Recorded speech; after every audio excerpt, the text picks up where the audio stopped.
So this is the title of my talk. It's quite a mouthful.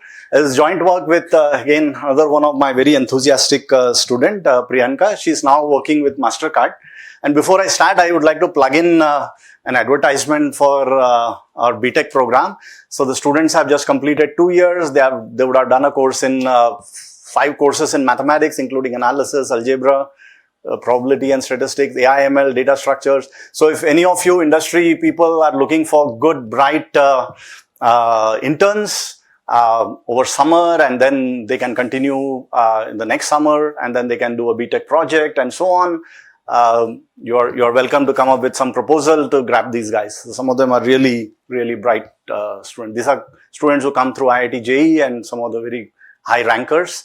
And we really train them. So they complain a lot about learning a lot of math, but they would be, what would I say, maybe computer scientists on steroids. So they learn a lot of computer science and they also learn a lot of math.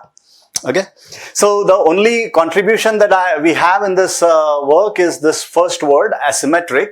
And so I'll spend quite a bit of the talk trying to explain what these rest of the words here mean. But one needs to put in some thought about where to put this asymmetry into this whole scheme of things. And that took us a little while to figure out. And one of the ways to do it is what I would present here. There could be other ways also to do it. Okay.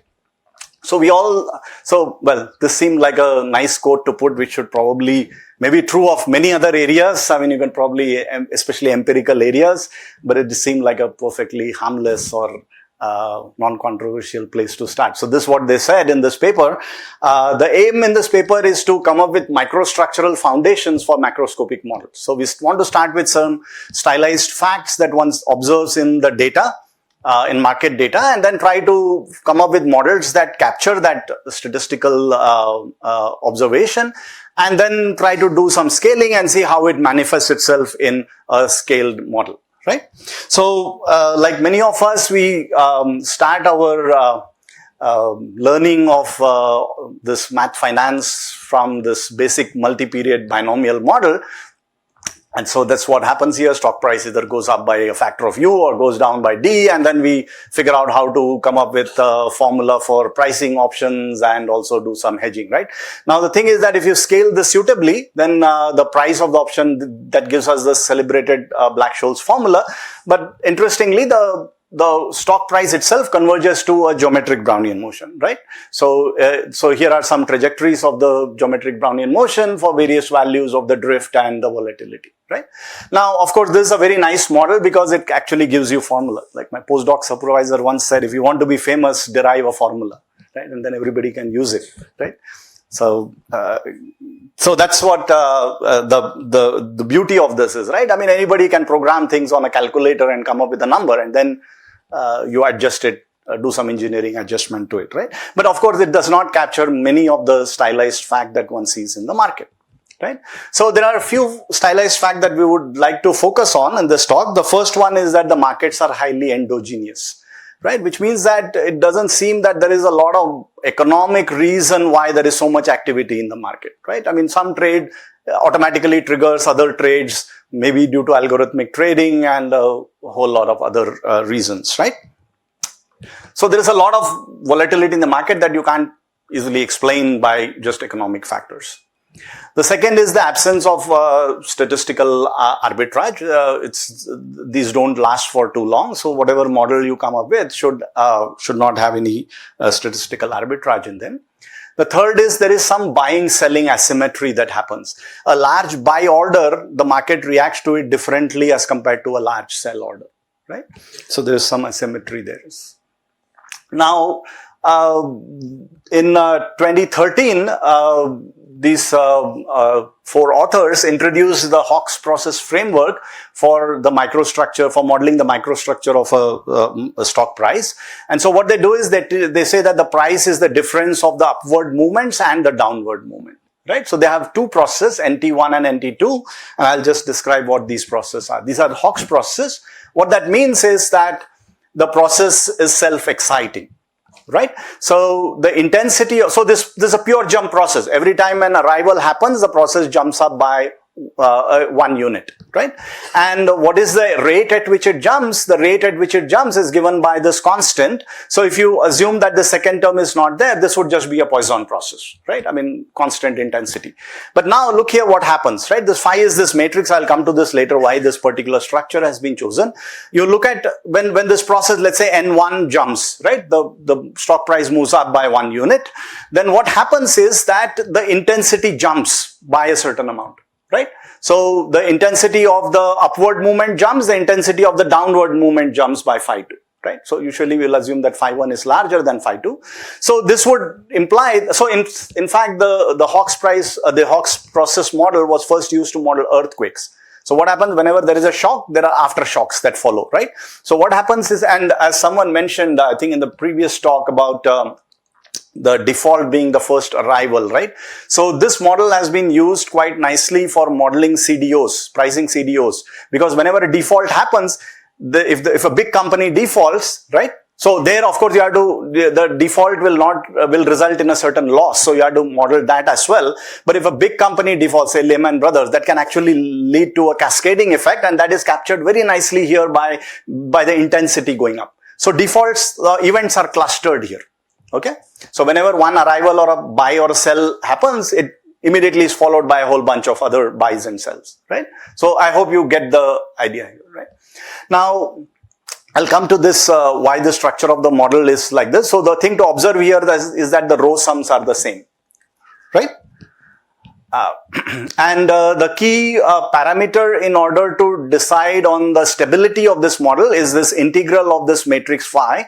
And you look at the largest eigenvalue of this integral, and that should be less than 1. When that is less than 1, what obtains is that this intensity itself is stochastic. Sankarshan mentioned doubly stochastic process. So here you have essentially a doubly stochastic process. It's a Poisson process with a random intensity. And the intensity has this feedback effect. The intensity stochastically changes whenever the process jumps, right? So there's like this very nice feedback effect happening. And that gives you this endogeneity that you're looking at. So the stability condition is that the largest eigenvalue of this matrix should be less than 1. And that ensures that this process lambda 1 and lambda 2 have a stationary distribution. So what was observed by, so these three authors, this is a very nice paper which essentially sorted a lot of things out in doing the scaling limit. I'll not explain what the scaling is, I'll explain it once and for all when I come to the final model, right? So that will save us some time. So if you want to capture this endogeneity, you need to work in an environment where this largest eigenvalue is getting close to 1. That's called as the near unstable limit. And it has been observed that whenever there are market crashes or periods of high volatility, this parameter, this largest eigenvalue actually gets very close to 1. Okay. So if you want stochastic volatility in your model, if you fix your rho k and you do a scaling limit, what you get is a constant volatility. But if you want stochastic volatility, you have to send this appropriately to 1 at a certain rate, which we will see later. Please feel free to stop me anytime if something is not clear, okay? So, please let me know the time.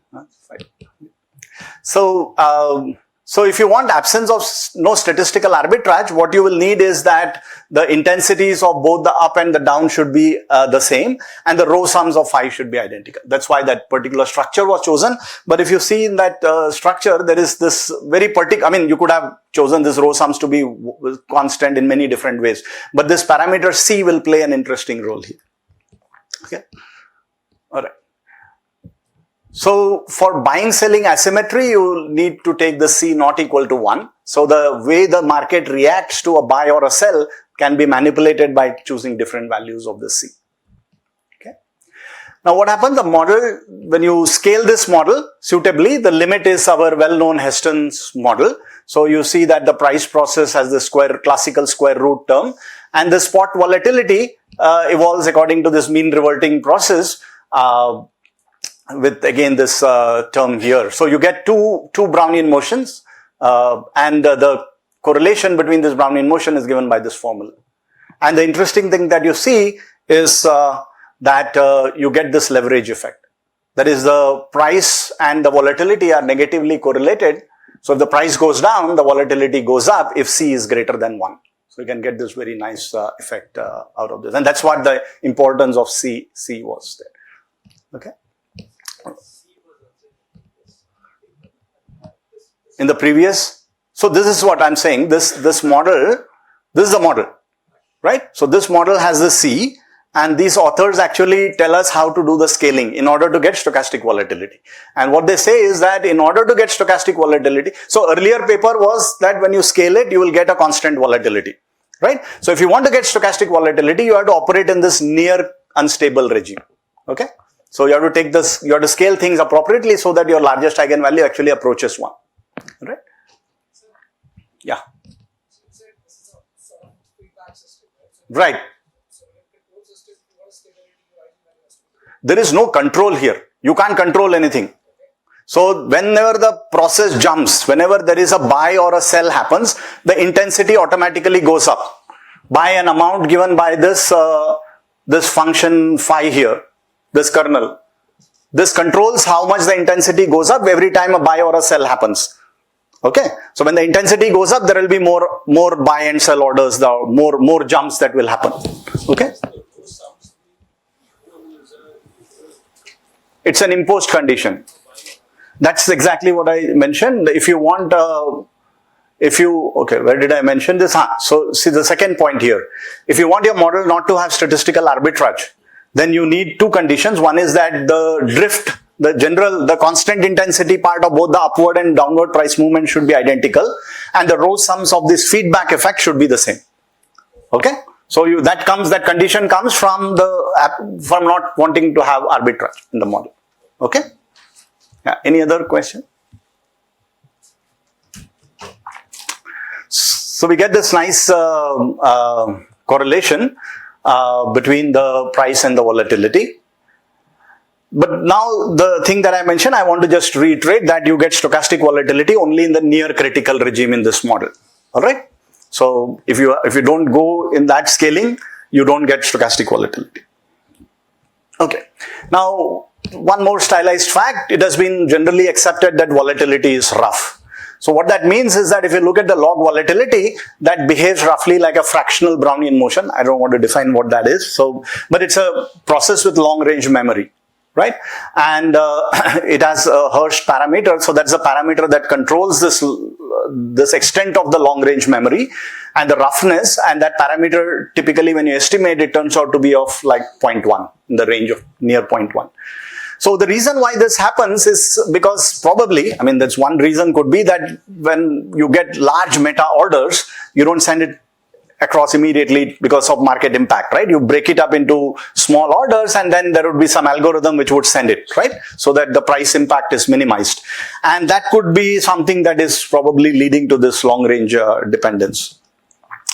One other thing that one can do is to get this roughness, if you look at, so this quantity in the integrand is actually the largest eigenvalue of that matrix that I had written, the phi matrix. Okay, so you integrate this from t to infinity, that is, you are looking at the tail of this quantity, this largest eigenvalue, and that scales like this power law.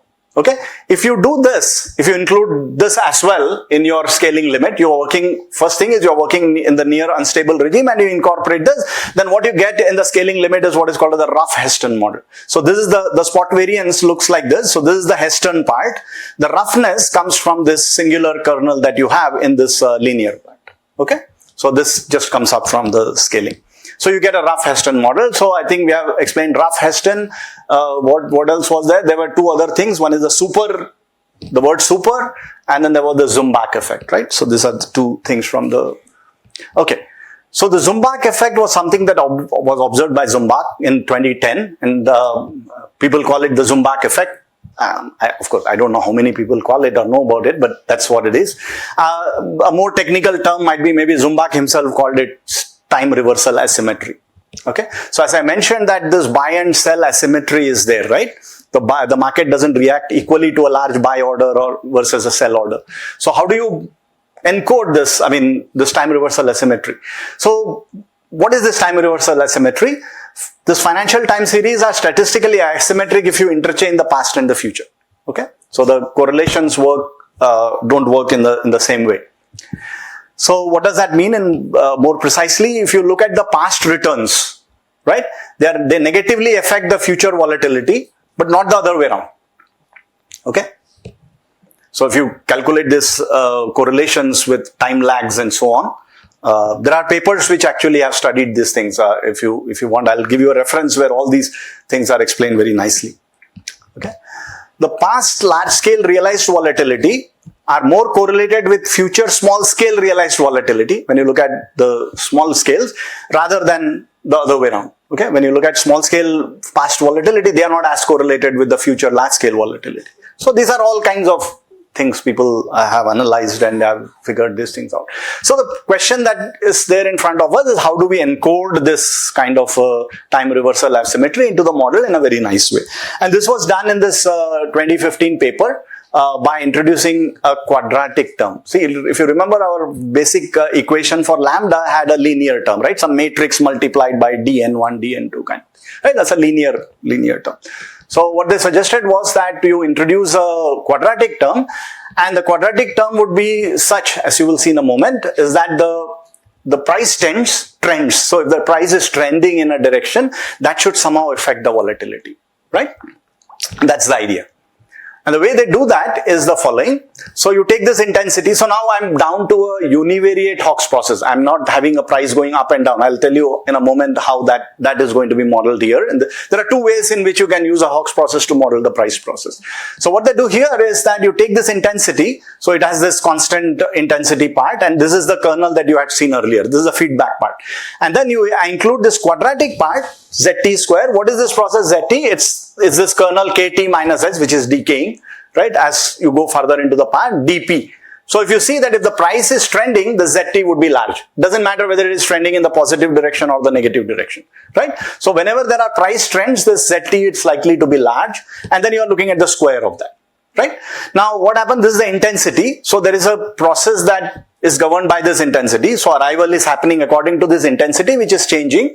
So whenever there is an arrival, the price either moves up or down by 1 unit with equal probability. Okay, is that correct? So that's a very nice way of modeling the price process by just using one single Hawkes process instead of modeling it separately by using one for going up and one for going down, right? So you just say the price moves up or down with equal probability. Now there is a reason why they chose this probability half. So what this probability half does is that positive and negative trends have the same impact on volatility. So this is a kind of drawback of putting this probability half here. But the reason is that it actually gives a very, it gives a very nice martingale term inside. See, this P becomes a very nice martingale. Okay, and it gives you a very nice martingale inside this quadratic term, and we know how, we have a good machinery of handling scaling limits of martingales, right?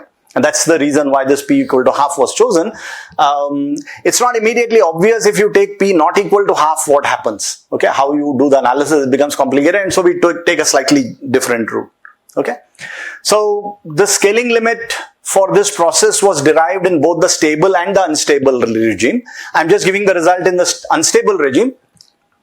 So what happens is that the price process is this classical, whatever this model, the spot volatility is actually satisfying an equation of this form. Okay, so you have the Zumbach effect, zt square.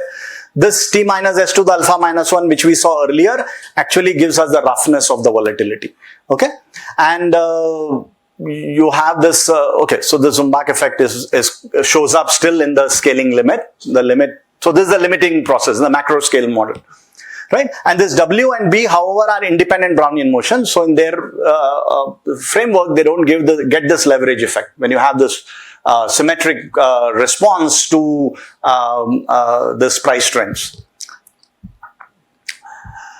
So one of the interesting things in this is, if you remember, I mentioned in the previous limit that you get stochastic volatility only if you are working in the near unstable limit. Right? Now this near unstable limit becomes a little bit more complicated to analyze. one would, the nice thing about the Hawkes process, this including this quadratic Zumbach effect, is that it gives you a stochastic volatility model even in the stable regime. Okay, so that's something to note. And one more thing, this word super now comes in. Why is this word super coming in? Because of the ZT square. Not only is it encoding the Zumbach effect, it also, so the word super is used whenever there is a, see, in the classical Heston model, forget all this, you have a term like this, square root Vs dBs, right? Now this T minus S to the alpha minus 1 is what gives you the roughness in your volatility structure. The ZT square actually alters the square root term, so roughly speaking, right? And so whenever you have a term which looks like V to the power something other than half dWs, right? The Brownian motion, those are referred to as a super Heston model. Okay, so the word super refers to the fact that you don't have this classical square root term only. You have additional terms of other powers as well. Okay, so that's what I want to say about this thing. How much time do I have? Ah, good. Okay. So I hope I'm not going too fast. Please feel free to stop me if something is not clear. Okay, so far I've just described you what the limits that you get if you start with various configurations of this Hawkes process, right? Okay, so as I just mentioned, the word super now comes because we get enhanced volatility tails because we have this ZS square business here. All right. Okay. So how do we now encode asymmetric impact on the price trends on the volatility? Right. If you see, basically we don't want P equal to half there. Now one simple way is to take P not equal to half. But then what happens is that in that quadratic term, you don't get this martingale structure. Okay. So because things don't balance out and you will get either a sub-martingale or a super-martingale, and then you'll have to kind of wrestle with that. Probably one can do that. I mean, if somebody is enterprising, I'll be very happy to examine what happens with that. That may be something interesting. Okay. It may turn out to be easier. Okay, so what we did instead was the following. We went back to this original model where we used two Hawkes processes, one for the positive price trend and one for the negative one. Okay, so our model now looks like this. So we have the intensity. This is I'm just taking here mu1 and mu2 to be equal, so that as you saw that if you don't want arbitrage, you should have mu1 equal to mu2, but at some points I'll relax this assumption and so on, because right now we're just deriving a scaling limit. We are not so much worried about arbitrage and stuff like that. Okay, and this is the linear feedback term, and then we add this quadratic term, right? So where this matrix kappa is this matrix here. Okay, so let's just spend half a minute trying to understand what is happening here. Now what is this dm1? Dm1 would be the upward price process minus its compensator. So this m1 is a martingale. Now what happens if your price is trending? This quantity would be kind of getting larger than what you expect on an average. So this quantity would become large. And so what would happen is that you would K1 times dm1 would become large. So I will assume that K1 is much larger than K2, and so this quantity would become large, whereas the price impact on the downward one would be much smaller. Okay, because let's say dm2 is not, the price is trending up, so dm2 is kind of close to 0 or something like that, and anyway K2 is small, so it would then impact the what do you call this upward price movement. Okay,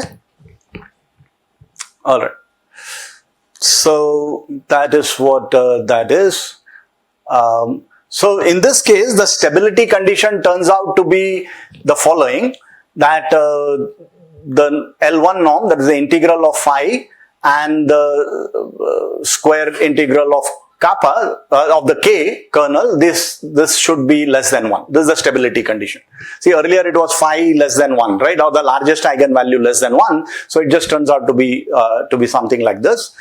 Now here comes the little trick that we do. So we choose this. So it took us a while to figure this out. So we were playing around with how can we go about analyzing it, and then suddenly it occurred that maybe doing something like this would help. So we take K1 to be some constants alpha 1 and alpha 2, so square root alpha 1 plus alpha 2 times some function k, and K2, which is smaller than K1, would be square root alpha 1 minus square root alpha 2 times k, right? Because we have a square there, right? So We all know A plus B times A minus B kind of thing, whatever, right? So, and then here is some notation. So, alpha would be the square root of alpha 1, alpha 2. This phi is the difference of this phi 1 and phi 2. You will see in a moment where this particular choice comes in, okay? And this phi bar is the sum of these two linear kernels. And so, if we rewrite it in terms of this notation, then what you get essentially is the stability condition looks like something like this, okay? It reduces to something which looks nice. Alright. So this is our price process. So now what you can do is, now I'm going to explain the scaling. So what I have done is I have introduced this parameter capital T. So I'm going to send this capital T to infinity. So I'm looking at a macro model. So what is my macro prices at time little t? It's the price, the original price process at time t times capital T, right? So I go from the micro to the macro scale by doing this scaling, right? And then I introduce this capital T in both my N1 and N2 process. So this little t is between 0 and 1, and this capital T will be sent off to infinity, right?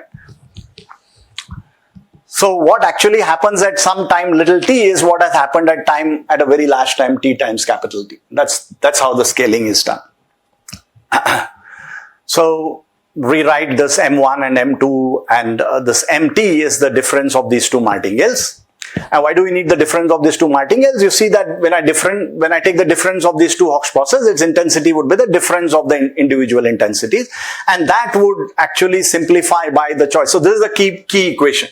This is what took us a while to figure out, that when you take those K1 and K2 to be that particular form that I had mentioned in the previous slide, you get this, you can write it nicely in terms of this one single kernel K. Okay? And then what I have done a few things here. First of all, this upper limit should be capital T times small t, because I have a capital T times small t for the intensity, but I've made a change of variable which would give me something like this, okay? So this capital T that you see here is due to that.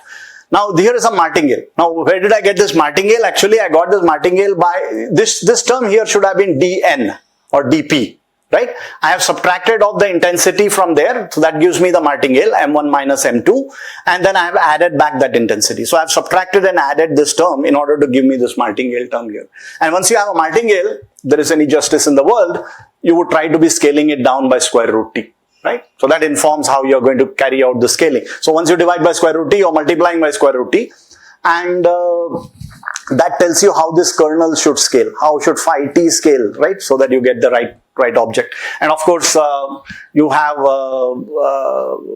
this term here, and you need to control things in such a way that everything converges. Okay, so some terms will survive. So you just have to make sure that nothing blows up. Right? There could be some terms that goes to 0, but not everything should go to 0. So you have to just cleverly play with things. But the essential scaling is kind of now informed by getting this martingale here. All right. So then, of course, as I mentioned, like once you see something like this, you have to appropriately scale it. So once you put phi t equal to this, that cancels out with this t here, but then you'll get an additional square root t term, and that would send that term to 0 and so on. All right. So you get a very nice, neat expression like this for your intensity. And essentially the intensity is what controlling everything. And so once you figure out how the intensity converges, you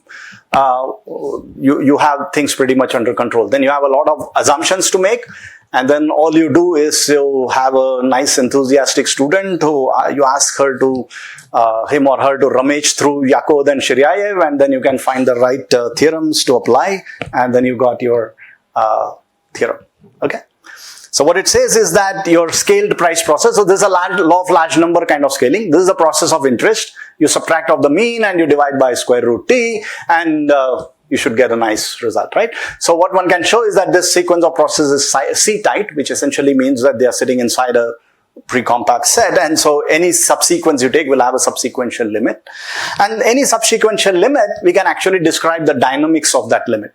Okay, so the dynamics behave like MT is dmt is again square root of, instead of v, we have a process v bar here, and you have a Brownian motion. And this v bar actually satisfies an equation like this. So you have the Zumbach effect coming in and things like that. But you have only one Brownian motion here. So you don't have the leverage effect and so on. But the nice thing is we are working in the stable regime. Like I said, you get stochastic volatility even in the stable regime. This is an example of that, right? But then you don't get this leverage effect and things like that. If you want to get the leverage effect, you need two Brownian motions. One is driving your price process, the other your volatility. And you also need some negative correlations and stuff like that between them, right? Okay. So this is what you get in the stable regime. Now, we're not happy with that. So we want to see what happens in this scenario in the near unstable regime. So what do we want to do? We want to take the largest eigenvalue of this matrix and or the stability condition and then make it nearly unstable, right? Send it closer to 1. So what is that thing that we want to send to 1? And this tells us what we want to send to 1. So this is actually the quantity that will be of interest to us. So now one thing I've introduced even in this parameter, this capital T and so on. And even in the drift, now I have a mu, this becomes mu of T. Actually, this should be a mu bar of T, I think here, okay? So maybe there's a typo there, okay? So this is the quantity. Let's call this quantity in the denominator as A sub T, and this is the quantity that I'm going to send to 1 at an appropriate rate. See, as you can see that as that goes to 1, this thing blows up, right? So I'm getting more and becoming more and more unstable. So in the stable case, I had AT to be strictly bounded away from 1, and so I got the limit. That was much easier. The near unstable criteria tells us that look at the stability condition and send this fellow closer and closer to 1, but it has to be done very carefully.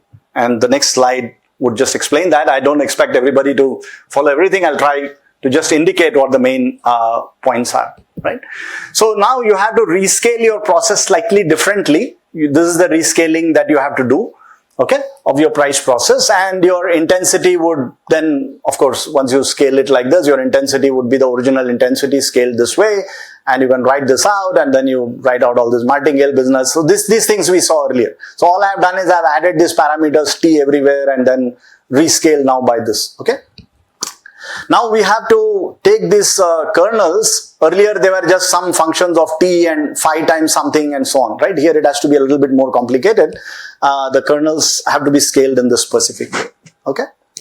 And once you do that, then you rewrite the intensity, you get some expression that looks like this, and you have some convolution operator and so on. It's pretty standard. And you get this nice martingale terms again. These are the assumptions that you have to make. So this thing goes to 1, and this goes to 1 in this particular way, right? So this beta and beta T, this beta bar T actually will, so this was phi bar actually. So beta bar T goes to 1, and this phi has norm 1. So this term is going to 1, okay? And this term is going to 0, because it is multiplied by 1 minus AT, and this AT is going to 1. But this, even though this is going to 0, this effect actually lingers and survives in the scaling limit. That's the interesting part. And then again, in order to get this rough volatility effect, you need to scale the tail of your largest eigenvalues in a particular way. And then you have to send this AT. So as I mentioned, this AT has to go to 1, but it has to go to 1 in a very nicely calibrated way, right? So this alpha tilde comes here, so it goes to 1, 1 minus AT goes to 0, like some constant over T to the alpha tilde, okay? And this alpha tilde is coming from here, right? So you got to put all these things together. Once you understand the proof, it's kind of clear how you play around with these things, okay? All right, so you make a bunch of assumptions, and finally you end up with a theorem which is similar to the previous one, but here your evolution structure is a lot more interesting and complicated. This is the process of interest. This is again the law of large numbers kind of scaling, and this is your central limit theorem kind of scaling for your price process. So any subsequential limit would satisfy an equation of this form. So you have two Brownian motions here. So this M-bar process has now not been described. It will come a little bit later. So the Zumbach effect would be captured by this Z star term, which again has this dm star. So the same Brownian motion shows up in the price process and this Zumbach effect. Interestingly, the Brownian motions have this correlation, quite a complicated correlation. So correlation is not constant, right? Now you see you get a stochastic correlation between the two processes. So that's a very, very interesting outcome of this whole process.